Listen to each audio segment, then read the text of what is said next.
Je m'appelle Gareth et, à 25 ans, je n'aurais jamais imaginé que mes parents me trahiraient de la sorte. Pendant 3 ans, j'ai payé pour presque tout en vivant dans leur garage, contraint de quitter ma chambre pour faire de la place à mon frère et sa petite amie enceinte. Je me souviens du choc en rentrant chez moi et en découvrant mes affaires jetées en vrac dans cet espace froid et exigu. Avec le recul, j'aurais dû voir les signes avant-coureurs plus tôt. Avant de partager mon histoire, dites-moi d'où vous regardez dans les commentaires. Cliquez sur le bouton j'aime et abonnez-vous pour rejoindre notre communauté de survivants qui ont transformé la douleur en force. Ayant grandi dans la banlieue de l'Oregon, ma relation avec mes parents avait toujours été solide. Maman travaillait comme réceptionniste à temps partiel dans un cabinet dentaire, tandis que papa occupait un poste stable de chauffeur-livreur. C'étaient des gens travailleurs qui faisaient de leur mieux pour subvenir à nos besoins, à Jake et à moi, même lorsque les finances étaient serrées. Notre modeste maison de 3 chambres était toujours remplie de chaleur malgré nos difficultés financières. Dès mon plus jeune âge, j'ai compris la valeur du travail et de la responsabilité, en faisant des tournées de journaux à l'adolescence et plus tard en travaillant pendant mes études universitaires. Après avoir obtenu mon diplôme en informatique, j'ai décroché un poste de développeur de logiciels dans une entreprise technologique en pleine croissance. Le salaire de départ n'était pas spectaculaire, mais il était stable avec un bon potentiel de croissance. Beaucoup de mes amis ont immédiatement déménagé, louant des appartements en colocation ou des studios pour eux-mêmes. J'avais initialement prévu de faire de même, mais une conversation avec mes parents a changé ma trajectoire. « Ton père et moi sommes si fiers de toi, Gareth », m'a dit maman un soir, il y a environ 3 ans. Mais nous aurions vraiment besoin d'un peu d'aide avec l'hypothèque. Le taux d'intérêt a augmenté et avec les problèmes de dose de ton père qui limitent ses heures. Leur demande n'était pas déraisonnable. La récession les avait durement touchés et ils se remettaient encore financièrement. Papa s'était blessé au dos l'année précédente, ce qui avait considérablement réduit ses revenus. Leurs économies pour la retraite avaient pris un coup et les factures médicales s'accumulaient. J'ai accepté de rester à la maison et de contribuer aux dépenses du ménage tout en économisant pour mon propre logement. Juste pour 1 an ou 2, me suis-je dit, jusqu'à ce qu'ils se remettent sur pied. Nous avons convenu que je paierais les 2 tiers de l'hypothèque et des charges, en plus d'acheter la plupart des courses. En retour, j'aurais ma chambre d'enfant et la liberté d'aller et venir à ma guise. L'arrangement semblait juste, et au début, il a bien fonctionné. Je constituais mon épargne tout en aidant les personnes qui m'avaient élevé. Mon frère Jake était une toute autre histoire. De 2 ans mon cadet, il avait toujours été le charmeur de la famille. Là où j'étais studieux et méthodique, Jake était spontané et charismatique. Il savait se sortir de n'importe quel pétrin par la tchatche et maîtriser l'art de l'effort minimum pour un maximum de récompenses. Après avoir à peine obtenu son diplôme d'études secondaires, il a enchaîné les emplois dans le commerce de détail, ne restant jamais nulle part plus de 6 mois. Jake se cherche, c'est tout, disait maman chaque fois que j'exprimais ma frustration face à son manque de direction. Il vivait aussi à la maison, mais sa contribution financière était minime et irrégulière. 20 $ par-ci, 30 par-là, quand il en avait envie. Bien qu'il ait 23 ans, il passait la plupart de ses week-ends à faire la fête avec des amis, rentrant à des heures indues et dormant jusqu'à midi. Mes parents lui faisaient rarement des reproches sur son comportement, craignant apparemment de l'éloigner. « Ton frère est juste câblé différemment », expliquait papa. « Tout le monde ne peut pas être aussi concentré que toi, Gareth. » Ces commentaires me piquaient, mais je les balayais d'un revers de la main. Après tout, c'était moi qui bâtissais une carrière, moi qui avais un plan. J'étais fier d'être fiable, d'aider ma famille à rester à flot. Mon objectif était d'économiser suffisamment pour un acompte sur une petite maison, quelque chose qui prendrait de la valeur avec le temps. J'étais en bonne voie pour atteindre cet objectif en 2 ou 3 ans si je maintenais mon budget strict. Il y avait des signes subtils de favoritisme que j'ignorais. Maman préparait les plats préférés de Jake les soirs de semaine, mais ne préparait les miens que pour les grandes occasions. Papa laissait tout tomber pour aider Jake avec ses problèmes de voiture, mais me demandait d'attendre le week-end si j'avais besoin d'aide. De petites choses, faciles à ignorer, mais qui formaient un schéma que je refusais de reconnaître. Malgré ces irritations mineures, la vie était stable. J'avais mon espace privé pour décompresser après le travail. J'avançais dans ma carrière, recevant ma première promotion en 10 mois. Ma vie sociale était limitée, mais satisfaisante, avec des sorties le week-end avec des collègues et un rendez-vous occasionnel. J'ai même commencé un petit projet parallèle de développement d'une application qui s'annonçait prometteur. L'avenir semblait radieux et je croyais que mon sacrifice de vivre à la maison était temporaire et en valait la peine. Tu fais ce qu'il faut, m'a assuré mon ami Marcus lorsque j'exprimais des doutes occasionnels. Bâtir une base financière tout en aidant tes parents est admirable.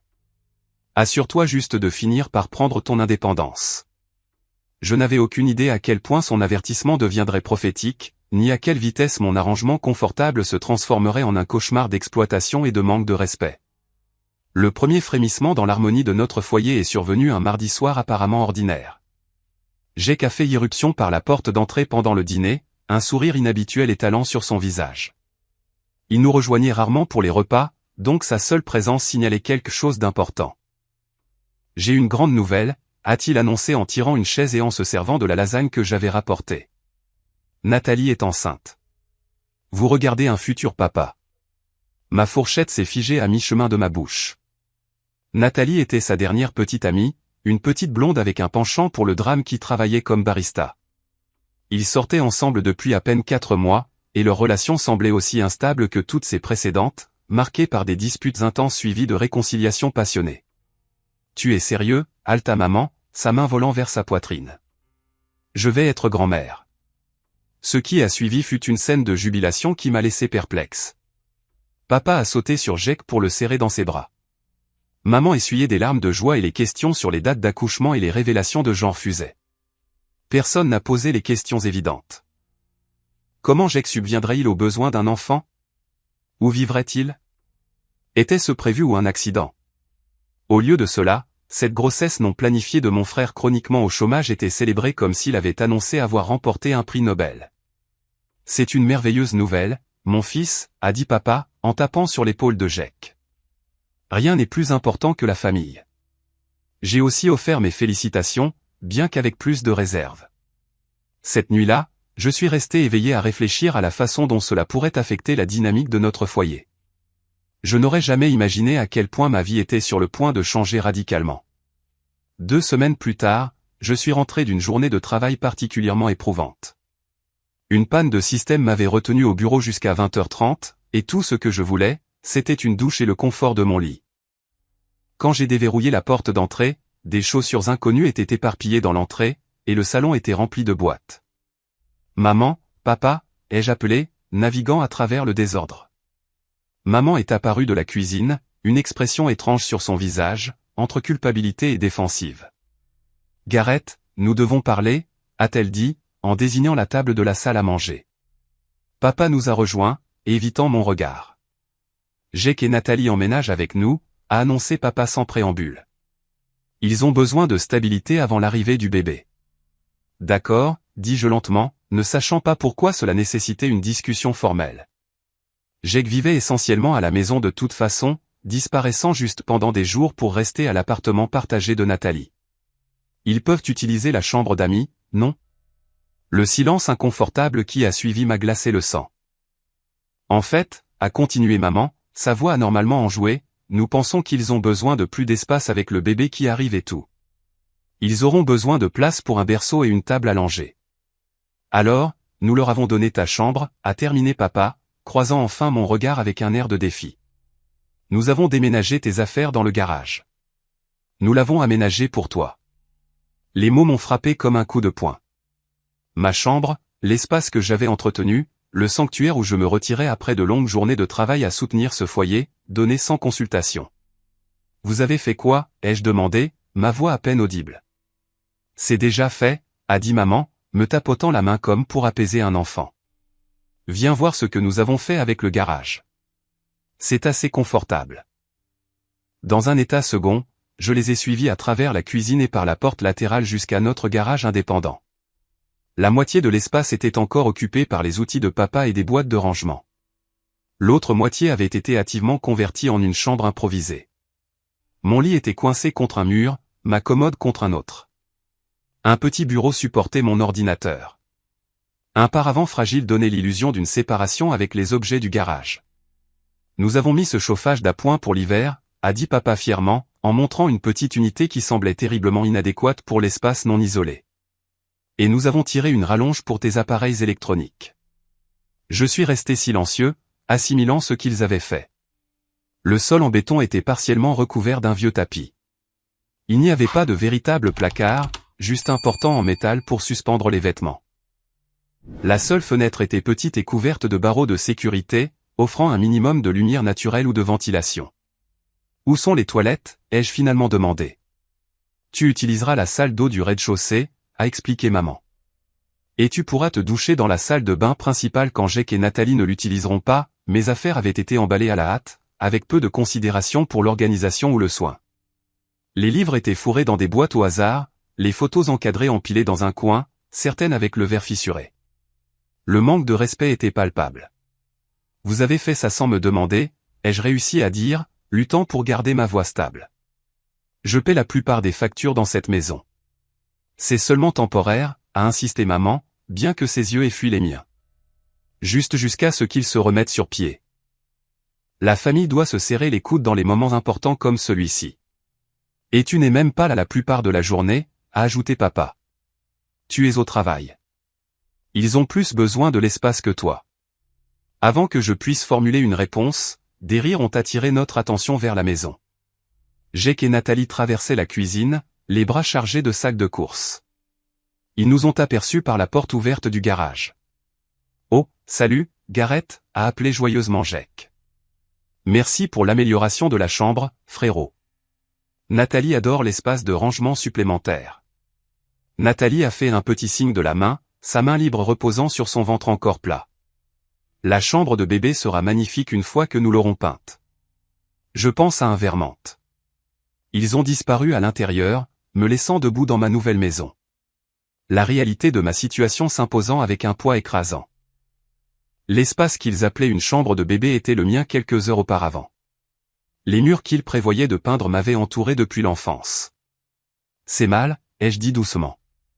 Ne sois pas égoïste, Gareth, a réprimandé maman. Ils amènent une nouvelle vie dans ce monde. Ta nièce ou ton neveu. Mettrais-tu vraiment ton confort au-dessus de leurs besoins? Présenté de cette façon, toute objection que je soulèverais ferait de moi le méchant.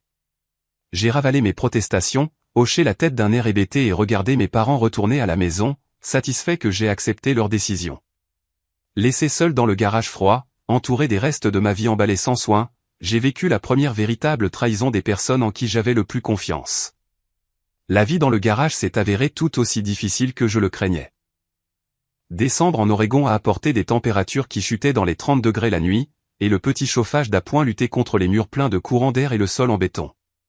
Je me réveillais souvent en frissonnant malgré le fait de dormir en pantalon de survêtement, chaussettes thermiques et sweat à capuche. La rallonge qu'ils avaient fournie était insuffisante pour mes besoins, faisant fréquemment sauter le disjoncteur lorsque j'essayais d'utiliser mon ordinateur et le chauffage simultanément.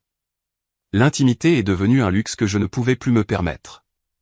Les murs fins de l'espace converti n'atténuaient guère les bruits d'outils déplacés chaque fois que papa avait besoin de quelque chose de son établi. La serrure de la porte latérale était fragile, offrant une sécurité minimale pour mes biens. Pour utiliser la salle de bain, je devais entrer dans la maison principale, interrompant parfois maladroitement des moments de famille dans le salon ou la cuisine. Mais l'inconfort physique était pâle en comparaison du fardeau financier qui augmentait progressivement. Un mois après le réaménagement de la chambre, Jake a perdu son dernier emploi au magasin d'électronique. Ils étaient totalement déraisonnables sur la couverture des quarts de travail, s'est-il plaint pendant le dîner. Comment étais-je censé savoir que je devais appeler 3 heures avant mon quart si je ne pouvais pas venir? Papa a hoché la tête avec sympathie. Certains managers ne comprennent tout simplement pas que la vie arrive. 2 semaines plus tard, Nathalie a annoncé qu'elle quittait son poste de barista. Le médecin dit que le stress n'est pas bon pour le bébé, a-t-elle expliqué, une main protégeant son ventre à peine visible. De plus, toutes ces odeurs de café me donnent la nausée. Avec Jake et Nathalie tous deux au chômage, les dépenses du ménage se sont reportées encore plus radicalement sur mes épaules. Les factures d'épicerie ont doublé car Nathalie prétendait avoir besoin d'aliments biologiques spécifiques pour le développement du bébé. Les coûts des services publics ont grimpé en flèche avec 2 adultes supplémentaires à la maison toute la journée, utilisant l'électricité, l'eau et le chauffage que je payais principalement. Lorsque la première facture d'impôt foncier du trimestre est arrivée, papa m'a approché dans le garage alors que je me préparais pour le travail. « Gareth, nous allons avoir besoin d'un peu plus d'aide ce mois-ci », a-t-il dit en me montrant le relevé. Avec Jake entre 2 emplois et le bébé qui arrive, nous sommes à court. « Combien ?» ai-je demandé, calculant déjà mentalement ce que cela ferait à mon plan d'épargne. Nous avons besoin de 500 $ de plus en plus de ta contribution habituelle. Je l'ai regardé fixement, faisant un calcul rapide.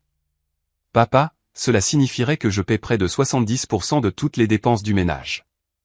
Il a haussé les épaules, insensible à cette observation. Nous devons tous nous serrer les coudes en ce moment. C'est ce que fait une famille.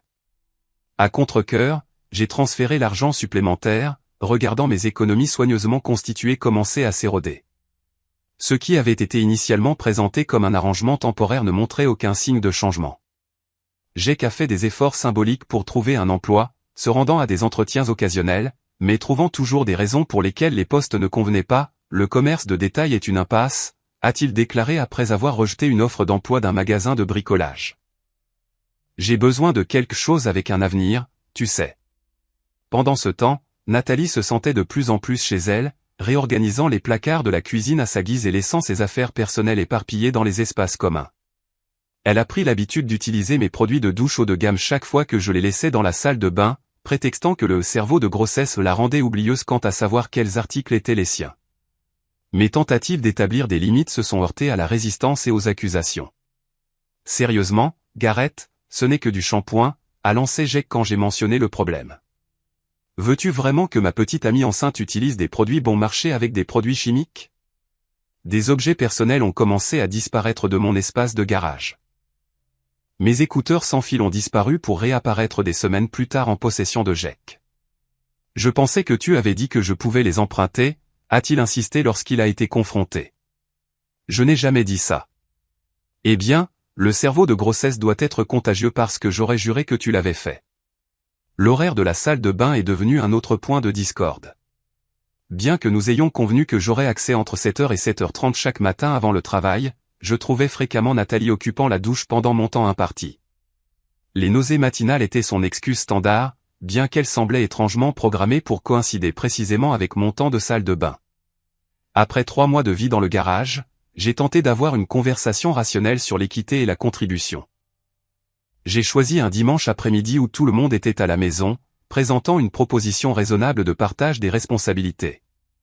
Je comprends que soutenir la famille est important, ai-je commencé avec précaution, mais je pense que nous devons discuter d'un calendrier pour que Jake et Nathalie trouvent leur propre logement, ou au moins contribuent aux dépenses du ménage.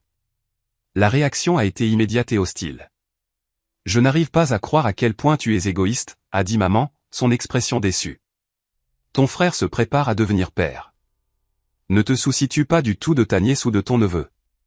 Nous faisons de notre mieux, a ajouté Nathalie, les larmes lui montant aux yeux sur commande. Penses-tu que je voulais avoir des nausées matinales et perdre mon travail? Jake a passé un bras protecteur autour de ses épaules. Une vraie famille se soutient sans compter les points, frérot. Je ne compte pas les points, ai-je protesté. Je pense juste qu'il devrait y avoir un certain équilibre. Je vis dans un garage tout en payant pour presque tout. Le garage que nous possédons, a souligné sèchement papa, sur notre propriété. L'implication était claire.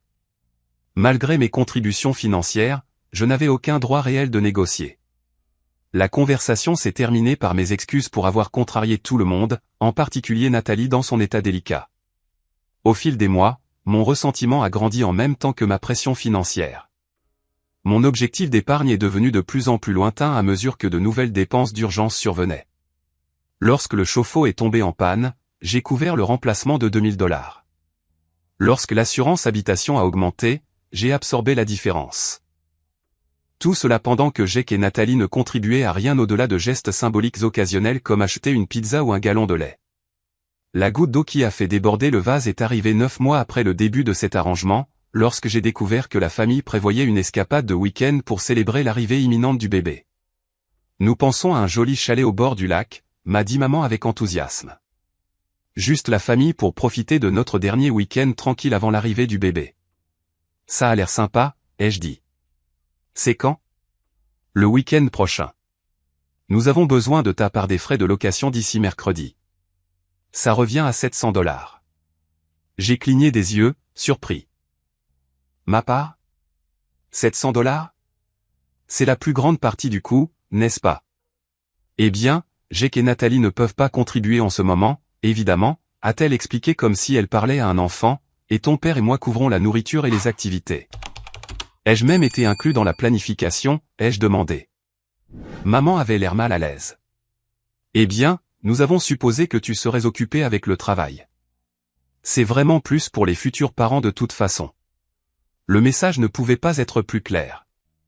Mon argent était le bienvenu, mais ma présence était une arrière-pensée. Cette nuit-là, seul dans mon garage froid, je me suis enfin permis de reconnaître ce que mon ami Marcus me disait depuis des mois. Je n'étais pas traité comme un membre de la famille. J'étais utilisé. Bébé Sophia est arrivée au début de l'été, un petit paquet de 6 livres avec le nez de Jake et les yeux bleus de Nathalie. Le foyer tournait entièrement autour de son arrivée, mes parents s'étant transformés en grands-parents dévoués qui semblaient oublier qu'ils avaient 2 fils, et non un seul. Ma chambre, maintenant officiellement convertie en chambre de bébé avec des murs vermantes et des décalcomanies de créatures de la forêt, est devenue un sanctuaire pour leur premier petit enfant. N'est-ce pas incroyable ce que Jake et Nathalie ont créé, disait maman, berçant Sophia tout en faisant visiter la chambre aux parents en visite. Personne n'a jamais mentionné que la chambre était la mienne quelques mois auparavant, ou que je vivais maintenant dans le garage tout en finançant une grande partie de leur vie de famille confortable. Mes conditions de vie se sont encore détériorées après la naissance de Sophia. Le sommeil est devenu un luxe car les pleurs du bébé pénétraient les murs fins du garage à toute heure. Nathalie a pris l'habitude de faire la lessive à minuit, la machine à laver et le sèche-linge étant situés juste de l'autre côté de mon mur improvisé. Leurs grondements et bourdonnements rendaient le repos impossible. Les bébés fonctionnent selon leur propre horaire, disait-elle d'un air dédaigneux lorsque je mentionnais le bruit. Essaie de maintenir un nouveau-né à un horaire pratique. Le fardeau financier s'est alourdi. Le lait maternisé, les couches et les vêtements de bébé ont été mystérieusement ajoutés à la liste de courses que je devais financer. Les visites chez le médecin et les dépenses imprévues pour le bébé sont devenues ma responsabilité, car, la famille est de la famille. Le solde de ma carte de crédit a commencé à augmenter pour la première fois depuis l'université, mes finances soigneusement gérées s'effondrant sous la pression. 1 an après le début de cet arrangement, ma vie était devenue méconnaissable. La carrière prometteuse que j'avais entamée stagnait car le manque chronique de sommeil et le stress affectaient mes performances. Ma superviseure a remarqué le changement. « Tu sembles distrait ces derniers temps, Gareth », a-t-elle commenté lors de mon évaluation annuelle. « La qualité de ton code a baissé et tu as manqué 2 échéances de projet. Est-ce que tout va bien à la maison ?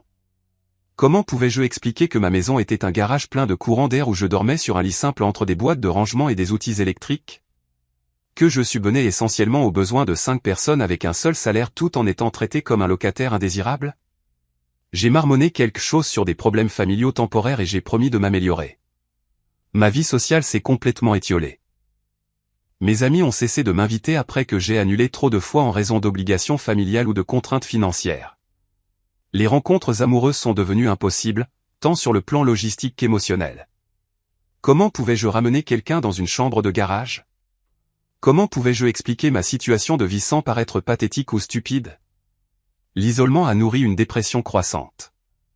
Je me retrouvais assis dans ma voiture après le travail, redoutant le retour à une maison où j'étais à la fois essentiel et invisible. Certains soirs, je conduisais jusqu'à un parc voisin juste pour m'asseoir en silence et échapper au chaos de la maison. La dynamique au sein de la maison est devenue de plus en plus toxique. Jake et Nathalie agissaient comme s'ils étaient les principaux résidents, prenant des décisions sur les espaces communs sans consultation. Le salon s'est progressivement rempli d'équipements pour bébé, laissant peu de place pour qui que ce soit d'autre. Les placards de la cuisine ont été réorganisés pour accueillir les biberons et les fournitures pour bébé, mais quelques affaires étant repoussées sur les étagères supérieures peu pratiques. Lorsque des décisions familiales étaient prises, j'étais rarement inclus dans la discussion. Bien que je sois le principal contributeur financier, des achats importants se faisaient sans mon avis, bien que le coup me retombait souvent dessus. Lorsque le réfrigérateur a dû être remplacé, papa et Jake ont choisi un modèle cher avec un distributeur de glaçons et d'eau intégré, puis m'ont présenté la facture comme un fait accompli. Nous savions que tu voudrais le meilleur pour la famille, a dit papa lorsque j'ai remis en question l'extravagance. L'attitude de Jake et Nathalie à mon égard est passée de la gratitude initiale à une attente pleine de droits. Mon soutien financier était considéré comme acquis, traité comme une obligation plutôt qu'un choix. Si j'hésitais ou remettais en question une dépense, j'étais dépeint comme égoïste et insensible. « Veux-tu vraiment que ta nièce boive de l'eau du robinet ?» demandait Nathalie si je remettais en question la livraison d'eau en bouteille. Il pourrait y avoir du plomb dans les tuyaux. Sophia a besoin de ses jouets éducatifs pour un développement correct, insistait Jake en commandant des articles pour bébés coûteux en ligne, à moins que tu ne veuilles qu'elle prenne du retard sur les autres enfants. Chaque demande était enveloppée de culpabilité et de manipulation émotionnelle. Chaque refus était accueilli par des accusations de ne pas se soucier de la famille. Le poids d'être le responsable m'écrasait un peu plus chaque jour. Le contraste entre la façon dont mes parents traitaient Jake et moi est devenu impossible à ignorer. Sa paternité était louée à outrance malgré son implication minimale. Le fait qu'il fasse occasionnellement la vaisselle était traité comme un effort extraordinaire méritant d'être reconnu. Pendant ce temps, mes contributions quotidiennes, financières et autres, étaient attendues et passées sous silence. Ton frère a vraiment mûri depuis qu'il est devenu père, a commenté maman un soir alors que Jake jouait aux jeux vidéo pendant que Nathalie donnait le bain au bébé. Il a une connexion si naturelle avec Sophia. L'injustice me brûlait, mais j'avais appris que le souligner ne menait qu'à plus de conflits et de culpabilité. Au lieu de cela, je me suis replié davantage sur moi-même, travaillant plus longtemps pour éviter de rentrer à la maison, économisant le peu que je pouvais sur un compte séparé dont ma famille ignorait l'existence. Ma seule source de soutien restait mon collègue Marcus, qui était devenu un ami proche. Pendant les pauses déjeuner, je lui confiais la dernière injustice domestique, la nouvelle demande financière. Ce n'est pas normal, Gareth, me répétait-il. Ce qu'ils font, c'est de l'abus financier. Tu permets à un système dysfonctionnel de fonctionner. C'est ma famille, répondais-je automatiquement. Quel choix ai-je? Le choix de te valoriser, disait-il. Le choix de fixer des limites. Le choix de partir si ces limites ne sont pas respectées. Ces mots ont planté des graines qui mettraient des mois à germer. Pourrais-je vraiment quitter ma famille? Est-ce que je les aidais vraiment en permettant à cette exploitation de continuer? Ou est-ce que je ne faisais que retarder l'effondrement inévitable d'une situation insoutenable? Alors que la marque d'un an de vie dans le garage s'étirait à 18 mois, puis à 2 ans, je regardais mes rêves de propriété s'évanouir dans l'impossibilité. Mes économies avaient été épuisées, l'élan de ma carrière stoppé, mon estime de soi érodée par des messages constants selon lesquels mes besoins étaient secondaires à ceux de tous les autres. Les vacances en famille planifiées sans m'inclure ont été particulièrement douloureuses. Des photos de mes parents, de Jake, de Nathalie et de Sophia dans une station balnéaire ont rempli notre discussion de groupe familial, des aventures que j'avais aidé à financer mais que je n'avais pas été invité à partager. Quand ils sont revenus, bronzés et souriants, personne ne semblait remarquer l'absurdité de me montrer des photos de vacances d'un voyage que j'avais partiellement financé mais dont j'avais été exclu. Sophia a adoré l'océan, s'est exclamée maman en faisant défiler des photos sans fin. C'est un vrai bébé d'eau. J'ai hoché la tête et souri, jouant mon rôle assigné d'oncle solidaire et de soutien financier, ravalant la blessure et le ressentiment qui menaçaient de m'étouffer. Cette nuit-là, allongé sur mon lit dans le garage, écoutant les sons lointains de ma famille regardant un film ensemble dans le salon, j'ai enfin reconnu la vérité que Marcus avait essayé de m'aider à voir. Ce n'était pas une situation temporaire. Ce n'était pas une famille se soutenant mutuellement dans les moments difficiles. C'était de l'exploitation, purement et simplement, et cela continuerait tant que je le permettrais. Après 2 ans à vivre dans le garage tout en soutenant financièrement la famille de mon frère, j'ai décidé qu'il était temps pour une intervention directe. J'ai passé des semaines à me préparer, à rassembler des documents financiers, à créer des feuilles de calcul et à élaborer un plan raisonnable pour la transition de Jake et Nathalie vers l'indépendance. J'ai répété ce que je dirais, en essayant de tout formuler en termes de ce qui était le mieux pour la stabilité future de Sophia. J'ai choisi un dimanche après-midi où Sophia faisait la sieste, demandant à tout le monde de se réunir dans le salon pour une discussion familiale importante. J'avais même préparé des documents, imprimés professionnellement et organisés dans des dossiers. Merci à tous de vous asseoir avec moi, ai-je commencé en distribuant les dossiers. Je voulais parler de nos arrangements de vie et financiers. J'ai rassemblé quelques informations qui, je pense, nous aideront tous. Papa a immédiatement froncé les sourcils en voyant la feuille de calcul montrant les dépenses et les contributions du ménage. Maman a feuilleté nerveusement les pages. Jake n'a même pas ouvert son dossier, se penchant plutôt en arrière les bras croisés de manière défensive. Nathalie a jeté un coup d'œil et a fait glisser son dossier sur la table basse. Je soutiens ce foyer à des niveaux insoutenables, ai-je continué avec précaution. Actuellement, je couvre 78% de toutes les dépenses tout en vivant dans un garage aménagé. Cet arrangement a été présenté comme temporaire, mais nous en sommes maintenant à 2 ans sans aucun plan de changement. Tu dis que nous ne sommes pas reconnaissants, a interrompu maman, la voix tendue. Parce que nous apprécions tout ce que tu fais, Gareth. Il ne s'agit pas de gratitude, ai-je précisé. Il s'agit de créer une situation durable pour tout le monde. C'est pourquoi j'ai créé ce plan en 3 phases pour aider Jake et Nathalie à passer à l'indépendance financière. Je les ai dirigés vers la page correspondante, qui décrivait un processus progressif de 6 mois où ils assumeraient progressivement plus de responsabilités financières pendant que je continuerai à fournir un soutien décroissant. La première phase implique que vous trouviez tous les deux un emploi au moins à temps partiel, ai-je expliqué. J'ai recherché plusieurs options qui fonctionneraient avec l'horaire de Sophia, y compris des postes à distance et des emplois avec des horaires flexibles. Alors, tu veux que Nathalie abandonne notre fille à des étrangers, a interjeté Jake, sont-on conflictuels? Pas du tout. Il existe de nombreuses options de garde d'enfants abordables et de haute qualité. J'ai inclus des informations sur 3 garderies près de chez nous avec d'excellentes évaluations. Les garderies sont des nids à microbes, a objecté Nathalie. Sophia serait constamment malade. Des études montrent en fait que la socialisation précoce renforce le système immunitaire, ai-je répliqué. Mais plus important encore, ce plan vous permettrait à tous les deux de commencer à bâtir des carrières et une indépendance financière, ce qui est meilleur pour Sophia à long terme. Je n'arrive pas à croire que tu essaies de dicter comment nous élevons notre enfant, a dit Jake, sa voix s'élevant. Depuis quand es-tu l'expert en parentalité? Tu n'as même pas d'enfant. Papa a levé la main pour faire taire Jake. Gareth, bien que j'apprécie l'effort que tu as mis là-dedans, tu dois comprendre que Jake et Nathalie ont un enfant à élever. C'est leur principale responsabilité en ce moment. Je comprends cela, ai-je dit, la frustration montant, mais la parentalité n'absout pas les gens de leurs responsabilités financières. La plupart des parents travaillent et élèvent des enfants simultanément. Nous ne sommes pas comme la plupart des parents, a déclaré Nathalie. Nous croyons que Sophia a besoin d'une attention parentale à plein temps pendant ses années de formation. Alors peut-être devriez-vous être ceux qui financent ce choix, ai-je suggéré, en essayant de garder ma voix égale.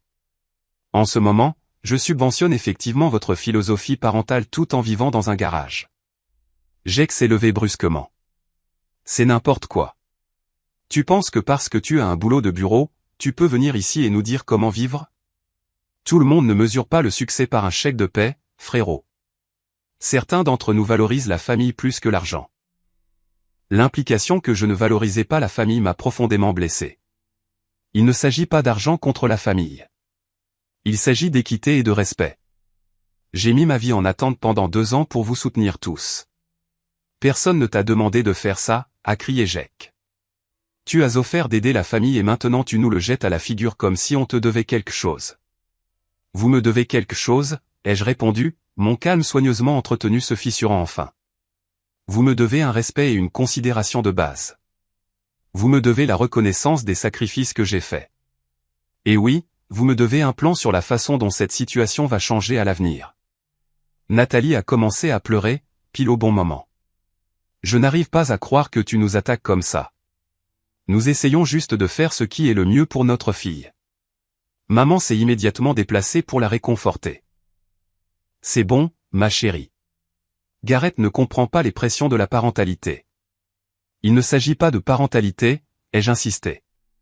Il s'agit d'équité de base. Je vis dans un garage tout en payant la plupart des dépenses du ménage. En quoi est-ce raisonnable? Papa s'est levé, son expression sévère. Ça suffit, Gareth. Je ne te laisserai pas contrarier Nathalie dans son état. Son état, ai-je demandé, confus. Quel état? Un moment de silence gêné a suivi avant que Nathalie ne place une main protectrice sur son ventre. Nous allions l'annoncer ce week-end. Je suis de nouveau enceinte. La nouvelle m'a frappé comme un coup de poing. Un autre enfant, plus de dépenses, plus de justifications pour que Jake et Nathalie évitent leurs responsabilités, plus de raisons pour lesquelles mes besoins seraient secondaires à ceux de tous les autres. Félicitations, ai-je réussi à dire, bien que le mot ait un goût amer. Mais cela rend en fait mon point plus urgent. Comment comptez-vous subvenir aux besoins de 2 enfants? De la même manière que nous subvenons aux besoins d'un, a répondu Jake d'un air suffisant. En famille. Tu veux dire avec mon argent, ai-je précisé. Tu vois, c'est pourquoi Jake sera toujours plus orienté vers la famille que toi, a dit papa, la cruauté désinvolte de ses paroles me frappant profondément. Il comprend que la famille, c'est se soutenir les uns les autres, pas tenir des registres et exiger d'être remboursé. J'ai regardé autour de la pièce les visages des personnes pour qui j'avais tant sacrifié, et je n'ai vu que des droits acquis et du mépris. Mon intervention soigneusement préparée avait complètement échoué. Non seulement ils avaient rejeté ma proposition raisonnable, mais ils m'avaient en quelque sorte transformé en méchant de l'histoire pour l'avoir même suggéré. Je pense que nous avons terminé ici, ai-je dit doucement, en rassemblant mes documents de présentation inutilisés. Personne n'a exprimé son désaccord ou n'a essayé de continuer la conversation alors que je sortais vers ma maison-garage, le poids de la futilité m'accablant. Plus tard dans la soirée, j'ai appelé Marcus et j'ai raconté la réunion désastreuse. Ils ne changeront jamais, n'est-ce pas, ai-je demandé, la prise de conscience à la fois douloureuse et libératrice. Non, a-t-il dit doucement, parce qu'ils n'ont pas à le faire. Tu as créé une situation où leur comportement n'a aucune conséquence. Ils n'ont aucune incitation à changer tant que tu continues à le permettre. Alors, qu'est-ce que je fais? Tu sais ce que tu dois faire, Gareth. Tu n'as juste pas été prêt à l'admettre à toi-même. Il avait raison. La voie à suivre devenait de plus en plus claire, bien que j'ai encore du mal à l'accepter. Quitter sa famille semblait impensable. Une trahison de tout ce que l'on m'avait appris sur la loyauté et l'obligation. Mais rester me détruisait lentement, financièrement, émotionnellement et psychologiquement. Cette nuit-là, j'ai fait une liste de tout ce que j'avais sacrifié au cours des 2 dernières années. Mes économies, mon avancement de carrière, ma vie sociale, mon indépendance, mon amour-propre. Puis j'ai fait une deuxième liste de ce que j'avais reçu en retour, un garage froid pour dormir, des culpabilisations constantes et le privilège de financer un style de vie que je n'étais pas autorisé à partager. Le déséquilibre était frappant et indéniable, et avec un deuxième enfant en route, la situation ne ferait qu'empirer. Il était temps de commencer à planifier ma sortie, discrètement et soigneusement, avant de tout perdre, y compris moi-même. Alors que la deuxième grossesse de Jake et Nathalie progressait, la dynamique dans la maison a de nouveau changé, cette fois avec un sentiment de droit encore plus grand. 3 ans s'étaient maintenant écoulés depuis que j'avais été relégué au garage. 3 ans à payer la majorité des dépenses du ménage tout en étant traité comme une arrière-pensée dans les décisions familiales. L'annonce de la deuxième grossesse a apporté avec elle de nouvelles attentes et de nouvelles exigences. Un soir, maman et papa m'ont demandé de les rejoindre à la table de la salle à manger pendant que Jake et Nathalie étaient sortis faire des achats pour bébé, probablement à mes frais. Nous devons discuter des arrangements de vie, a commencé papa, son ton faussement désinvolte. Avec un autre bébé qui arrive, Jake et Nathalie auront besoin de plus d'espace. J'ai regardé entre eux, un sentiment d'effroi grandissant. Que suggérez-vous? Maman a tendu la main pour me tapoter la mienne. Nous avons pensé que le sous-sol pourrait être un meilleur espace pour toi. Nous pourrions vider la zone de stockage et y installer ton lit. Je les ai regardés fixement un instant, sans voix. Le sous-sol était un espace humide et sans fenêtre avec des tuyaux apparents et des inondations occasionnelles lors de fortes pluies. Il était actuellement utilisé pour le stockage précisément parce qu'il était inhabitable. Vous voulez que je déménage du garage au sous-sol, ai-je précisé, certain d'avoir mal compris. J'ai qu'à penser que ça pourrait bien fonctionner, a continué papa. De cette façon, il pourrait utiliser le garage comme aire de jeu pour Sophia et le nouveau bébé. Les enfants ont besoin d'espace pour courir, surtout pendant les mois d'hiver. La manière désinvolte dont il discutait de la dégradation de mes conditions de vie déjà inférieures à la norme tout en s'attendant à ce que je continue à financer le ménage m'a semblé surréaliste. 3 ans de sacrifice ne m'avaient même pas valu la considération la plus élémentaire. Est-ce que l'un de vous deux a été au sous-sol récemment? Ai-je demandé. Il y a des problèmes de moisissure et le plafond est trop bas pour que je puisse me tenir debout dans certaines zones. Nous le nettoyons, bien sûr, m'a assuré maman, passant complètement à côté du sujet. Peut-être mettre quelques chutes de moquette. J'ai secoué la tête, atteignant enfin ma limite. Non. Je ne déménage pas au sous-sol. Si quoi que ce soit, après 3 ans à payer la plupart des factures, je devrais réintégrer une vraie chambre dans la maison. Leurs expressions sont passées de l'attente à l'offense, comme si mon refus était à la fois inattendu et déraisonnable. Gareth, tu dois penser à ce qui est le mieux pour les enfants, a réprimandé maman. Ils sont l'avenir de cette famille. Et mon avenir, ai-je demandé doucement. Est-ce que ça compte pour l'un de vous? Un silence inconfortable a suivi, fournissant toute la réponse dont j'avais besoin. À ce moment-là, une décision s'est cristallisée en moi, une clarté que j'avais évitée pendant trop longtemps. Je ne déménagerai pas au sous-sol. Je déménagerai complètement, coupant le cordon ombilical financier qui avait permis à cette situation dysfonctionnelle de persister. Avant que je puisse verbaliser cette résolution, cependant, une autre découverte m'a fermement poussé au-delà de mes limites. En cherchant un document fiscal important dans le bureau de papa à la maison, je suis tombé sur des papiers de prêt que je n'avais jamais vus auparavant. Mes parents avaient contracté une deuxième hypothèque sur la maison 6 mois plus tôt, empruntant sur leur capital pour fournir à Jake un capital de démarrage pour une entreprise en ligne qu'ils ne m'avaient même jamais mentionnée. L'entreprise, selon la documentation succincte, consistait à revendre des baskets à la mode en ligne, un marché que Jake prétendait comprendre mais dans lequel il n'avait aucune expérience réelle. Le montant du prêt était substantiel, 30 000 $, avec la maison que j'aidais à payer offerte en garantie. L'entreprise avait apparemment échoué en 3 mois, l'argent avait disparu sans rien à montrer. Ce soir-là, j'ai confronté mes parents au sujet du prêt caché. Leur réponse a été défensive et dédaigneuse. Jake avait besoin d'une chance de construire quelque chose pour sa famille, a expliqué papa. Tout le monde ne peut pas décrocher un emploi confortable dans la technologie comme toi. Confortable, ai-je répété, incrédule. J'ai travaillé pendant mes études et obtenu mon diplôme pendant que Jake faisait la fête. J'ai commencé au bas de l'échelle et j'ai gravi les échelons, et maintenant je finance tout ce foyer en vivant dans un garage. On y revoilà avec le comptage de points, a soupiré maman. Une vraie famille ne tient pas les comptes de qui paie quoi. Sauf que vous tenez les comptes, ai-je souligné. Vous me rappelez constamment mes obligations envers cette famille sans jamais tenir Jake à la moindre norme. Et maintenant, vous avez mis la maison en danger sans même me consulter, malgré le fait que je paie la plus grande partie de l'hypothèque. C'est toujours notre maison, a déclaré fermement papa. Tu vis ici gratuitement. La déclaration était si éloignée de la réalité que j'ai éclaté de rire. Gratuitement? Je paie plus de 2 000 $ par mois pour l'hypothèque et les charges.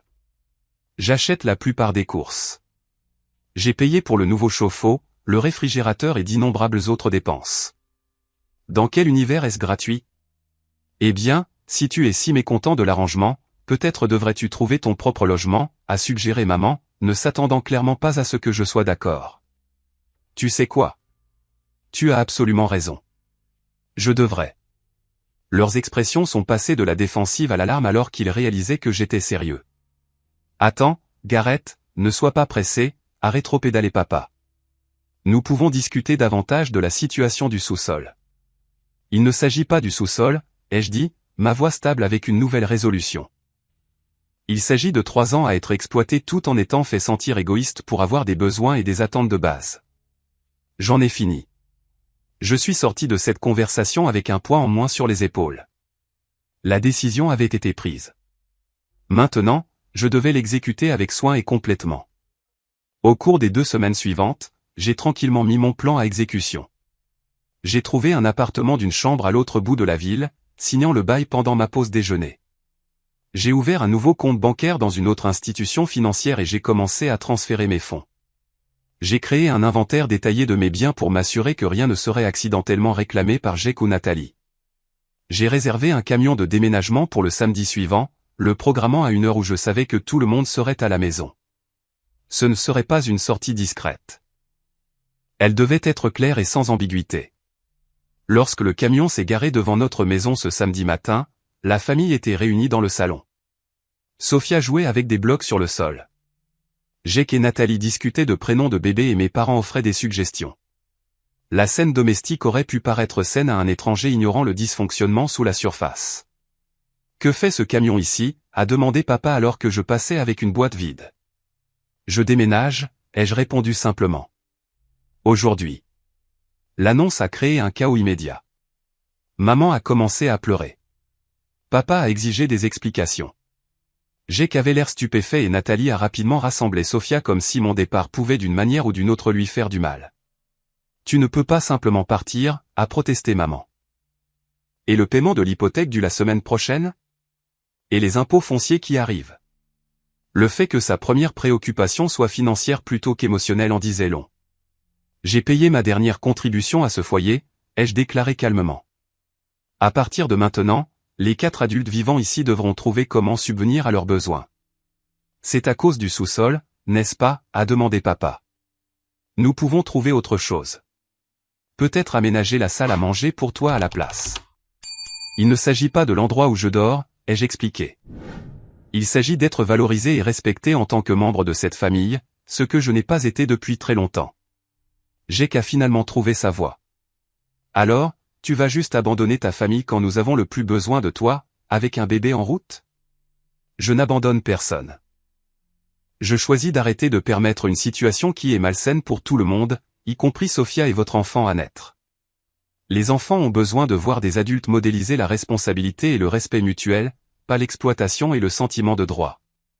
Nous ne t'avons jamais exploité, a insisté maman. Nous t'avons donné un endroit où vivre. Dans le garage, lui ai-je rappelé, pendant que je payais la plupart des factures. C'est la définition de l'exploitation. Alors que les déménageurs commençaient à charger mes meubles et mes boîtes, la réalité de la situation semblait enfin se faire jour pour ma famille. Sans ma contribution financière, leur style de vie confortable deviendrait immédiatement insoutenable. La panique dans leurs expressions a confirmé ce que je soupçonnais. Ils ne s'étaient jamais préparés à cette possibilité, n'avaient jamais élaboré de plan de secours pour une vie sans mon soutien. Tu ne peux pas nous faire ça, a dit papa, sa colère à peine contenue. Après tout ce que nous avons fait pour toi. Qu'avez-vous fait exactement pour moi ces 3 dernières années, ai-je demandé doucement. À part profiter de mon sens de l'obligation et me faire sentir égoïste pour avoir des besoins de base. Il n'avait pas de réponse. Alors que la dernière de mes affaires était chargée sur le camion, j'ai remis à mes parents une enveloppe contenant les informations dont ils auraient besoin, la date de ma dernière contribution aux dépenses du ménage, les numéros de compte pour les services publics que je ne paierai plus, et le nom du conseiller financier abordable que j'avais recherché pour eux. Je ne fais pas ça pour vous faire du mal, leur ai-je dit sincèrement. Je le fais parce que c'est nécessaire pour moi, et finalement pour vous tous. Jake et Nathalie doivent apprendre l'indépendance financière. Vous devez établir des attentes réalistes concernant la retraite. Et j'ai besoin de commencer à vivre ma propre vie. Je me suis agenouillé pour dire au revoir à Sophia, qui à 2 ans et demi ne se souviendrait probablement pas de moi comme de l'oncle qui avait tant sacrifié pour son confort. Sois sage, ma puce. On se voit bientôt. Alors que je me dirigeais vers ma voiture, Jake m'a suivi. Tu le regretteras, a-t-il dit, sa voix tremblant de colère et peut-être de peur. Quand tu auras besoin de ta famille un jour, souviens-toi de ce moment. Je me suis retourné pour lui faire face une dernière fois. J'ai eu besoin de ma famille ces 3 dernières années, Jake. J'avais besoin de respect, de considération et de réciprocité. Je n'ai jamais reçu aucune de ces choses. C'est ce dont je me souviendrai. Sur ces mots, je me suis éloigné de la maison qui était devenue une prison d'obligation, vers un avenir qui, bien qu'incertain, était enfin le mien à façonner. La première nuit dans mon nouvel appartement était surréaliste.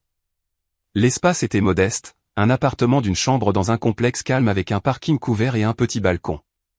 Rien de luxueux, mais entièrement à moi. Je me suis assis sur mon lit, entouré de boîtes à moitié déballées, et j'ai écouté le silence inhabituel. Pas de Sophia en pleurs, pas de Jake et Nathalie qui se disputent, pas de parents qui prennent des décisions sur ma vie sans me consulter. Juste la paix, belle et inconnue. Mon téléphone n'arrêtait pas de vibrer depuis mon départ, des messages allant des supplications en larmes de maman aux exigences furieuses de papa, en passant par les menaces et les culpabilisations alternées de Jake. J'ai mis les notifications en sourdine, ayant besoin d'espace pour traiter l'ampleur du changement que j'avais initié. Les implications financières étaient importantes. Mes dépenses mensuelles étaient maintenant considérablement plus faibles sans soutenir 5 personnes. Mais j'avais épuisé une grande partie de mes économies au cours des 3 dernières années. Mes contributions à la retraite avaient été minimes et mon avancement de carrière avait stagné. Je recommençais essentiellement à 0 à 28 ans, bien en deçà de là où j'aurais dû être.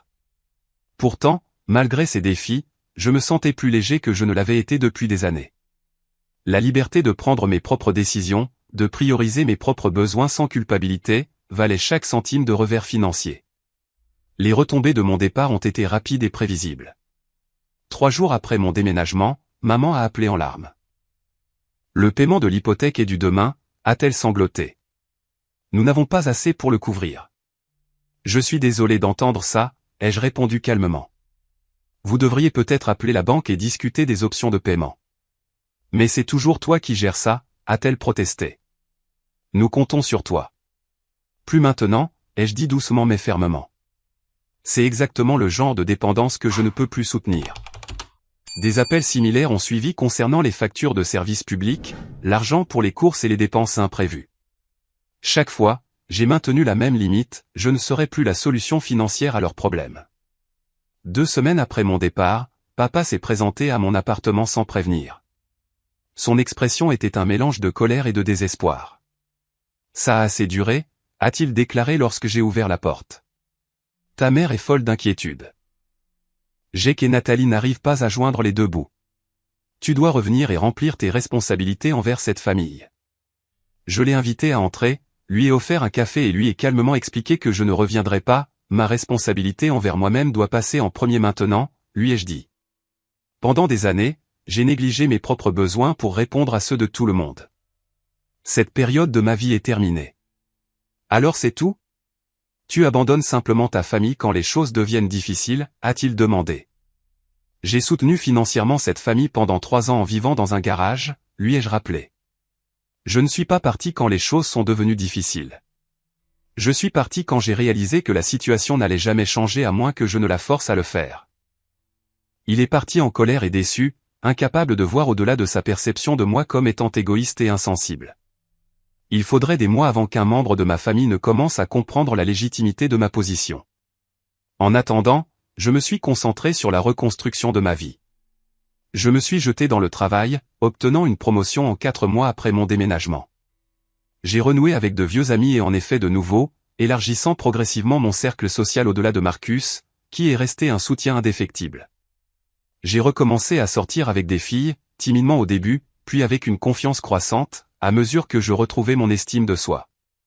J'ai aussi commencé à voir un thérapeute, travaillant sur les émotions complexes entourant ma situation familiale. La culpabilité qui avait été ma compagne constante pendant des années a lentement commencé à se dissoudre à mesure que je prenais du recul sur les dynamiques dysfonctionnelles auxquelles j'avais échappé. Ce que vous avez vécu était une forme d'abus financier, a expliqué mon thérapeute lors d'une séance. Votre famille a systématiquement exploité votre sens de l'obligation tout en ignorant vos besoins. Partir n'était pas seulement raisonnable, mais nécessaire pour votre bien-être. 6 mois après mon départ, j'ai reçu un SMS de Jake qui m'a surpris. On peut parler ? Juste nous deux. Nous nous sommes rencontrés dans un café près de mon appartement. Jake avait l'air différent, en quelque sorte plus âgé et plus sobre. L'arrogance caractéristique avait diminué, remplacée par quelque chose qui approchait de l'humilité. Les choses ont été difficiles depuis que tu es parti, a-t-il admis après une conversation maladroite. Papa a dû sortir de sa retraite pour travailler à temps partiel. Maman cherche aussi du travail. Nathalie et moi avons tous les deux dû trouver du travail et les frais de garde nous tuent. Ça a l'air difficile, ai-je reconnu, sans jubiler ni m'excuser.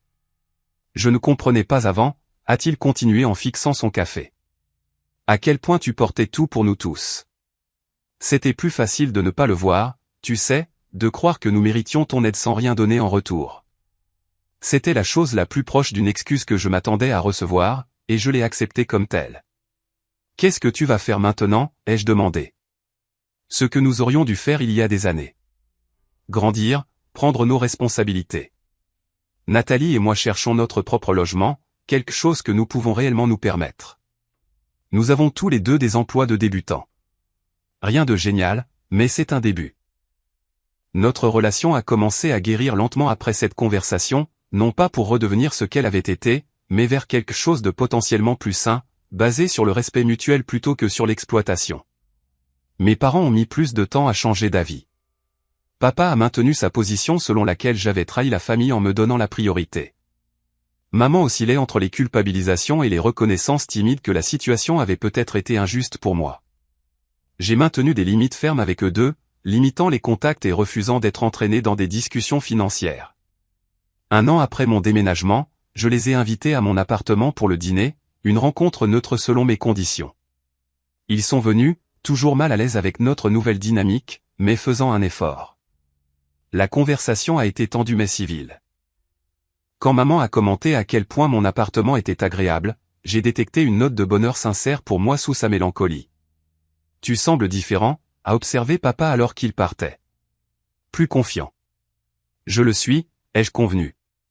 prendre soin de moi m'a permis de devenir la personne que j'étais censé être au lieu d'être simplement le distributeur automatique de billets de la famille. Il a grincé des dents à cette description, mais ne l'a pas contesté. Le chemin vers des relations saines avec ma famille se poursuit, avec des progrès et des revers en cours de route. Je maintiens des limites claires en matière d'argent, refusant de retomber dans le rôle de sauveur financier. Parfois, cela crée des tensions, mais je ne me sens plus coupable de me protéger. La leçon la plus profonde que j'ai apprise de cette expérience est que l'amour véritable exige le respect et la réciprocité. Soutenir les autres ne devrait pas se faire au détriment de son propre bien-être. Parfois, la chose la plus attentionnée que vous puissiez faire, à la fois pour vous-même et pour ceux qui sont devenus dépendants de vous, est de prendre du recul et de laisser les conséquences naturelles se produire. J'ai aussi appris que prendre soin de soi n'est pas égoïste. C'est nécessaire. Comme le dit la démonstration de sécurité des compagnies aériennes, vous devez mettre votre propre masque à oxygène avant d'aider les autres. En m'épuisant pour soutenir le dysfonctionnement de ma famille, je n'aidais aucun d'entre nous à grandir ou à s'épanouir. Aujourd'hui, 3 ans après mon départ, ma vie est méconnaissable par rapport à avant. J'ai été promu 2 fois au travail, j'ai de nouveau un compte d'épargne sain et je suis de retour sur la bonne voie pour la planification de ma retraite. J'ai récemment versé un acompte sur une petite maison de ville, atteignant l'objectif qui avait été déraillé par des années d'exploitation financière. Ma relation avec ma famille a évolué vers quelque chose de plus équilibré, bien que non sans défis continus. Jake et Nathalie vivent maintenant dans leur propre appartement avec leurs 2 enfants. Ils ont des difficultés financières, mais apprennent à se gérer de manière indépendante. Mes parents ont dû déménager dans une maison plus petite, mais se sont adaptés à leur nouvelle réalité. Nous nous réunissons occasionnellement pour des événements familiaux et j'apprécie d'être l'oncle Garrett pour Sophia et son frère sans le poids du ressentiment qui colorait autrefois chaque interaction. Je contribue aux cadeaux d'anniversaire et de Noël, mais ma participation financière s'arrête là, une limite que tout le monde comprend et respecte maintenant. Partir a été la décision la plus difficile que j'ai jamais prise, mais aussi la plus nécessaire. Cela m'a permis de reprendre ma vie en main et, ironiquement, a rendu possible le développement de véritables relations familiales. Non pas basées sur l'obligation ou l'exploitation, mais sur le respect et l'attention mutuelle. Si vous vous trouvez dans une situation similaire, piégé dans un cycle de dons qui vous épuise tout en étant considéré comme acquis, sachez que fixer des limites n'est pas égoïste. C'est essentiel. Le véritable amour n'exige pas le sacrifice de soi jusqu'à l'autodestruction. Parfois, la chose la plus courageuse et la plus aimante que vous puissiez faire est de vous éloigner. Avez-vous déjà dû fixer des limites difficiles avec des membres de votre famille qui ont profité de votre générosité? Partagez vos expériences dans les commentaires ci-dessous. Et si cette histoire a résonné en vous, veuillez aimer, vous abonner et la partager avec quelqu'un qui pourrait avoir besoin d'entendre qu'il est acceptable de donner la priorité à son propre bien-être. Merci d'avoir écouté mon parcours. Et rappelez-vous, vous méritez d'être valorisé non seulement pour ce que vous fournissez, mais pour qui vous êtes.